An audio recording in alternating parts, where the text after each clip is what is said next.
Everyone knows Shakespeare's Macbeth. However, this 1998 post-apocalyptic Scottish version of Macbeth, directed by Michael Bogdanoff, bears its own feel. It's got a bit of the good, the bad, and the different. Overall, the remake itself is interesting in its vision and rather successful in its execution. The opening scene of war-ridden Scotland beautifully foreshadows from the outset Macbeth's own destruction. The witches, scavenging the broken land, begin the film with an entrancing introduction, where fair is foul and foul is fair and anything goes.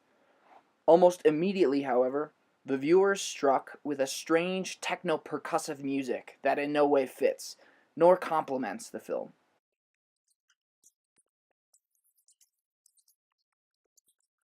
Acting rather as a distraction, such superfluous beats are one instance of the film's failures. Sean Pertwee, as Macbeth, delivers an overall compelling performance as the faithful soldier turned murderer, capturing the viewer's empathy while simultaneously holding their despise. Pertwee holds his own. Among many, one of his best scenes carefully cultivates the intense intimacy he shares with Lady Macbeth, played by Greta Sashi. The enthralling dialogue that takes place between them is bound to elicit the most intense of passions. Such pain, anger, and doubt, alongside the lust for power, will inevitably mesmerize all who watch.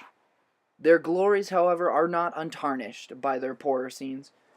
As Pertwee in his soliloquy pretends to see a dagger, it feels he's trying too hard, leaving you with the impression of an amateur. Unconvincing in his demeanor, this is not Pertwee's greatest moment. Sashi also has her moments, both enthralling and drab. One of my favorites, though, is where Lady Macbeth seeks to calm the frightened and enraged Macbeth, who has just seen the ghost of his friend Banquo. Her glance at the camera wonderfully characterizes the shame and distress we all feel at such times.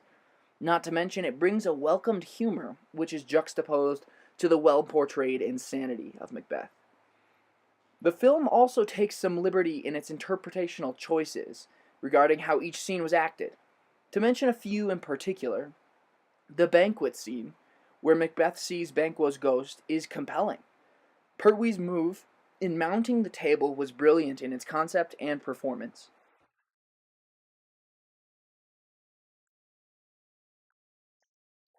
It so perfectly captures Macbeth's rise to power, while simultaneously revealing the true insanity that has overtaken our anti-hero.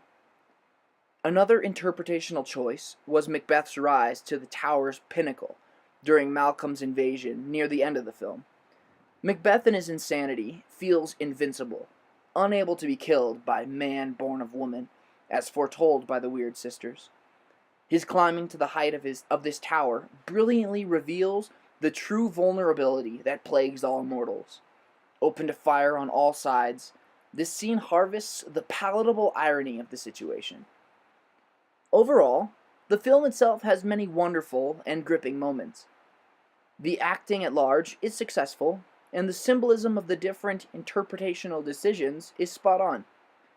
Though muddied by moments of weak execution, alongside some strange musical interjections, this film is a solid C+.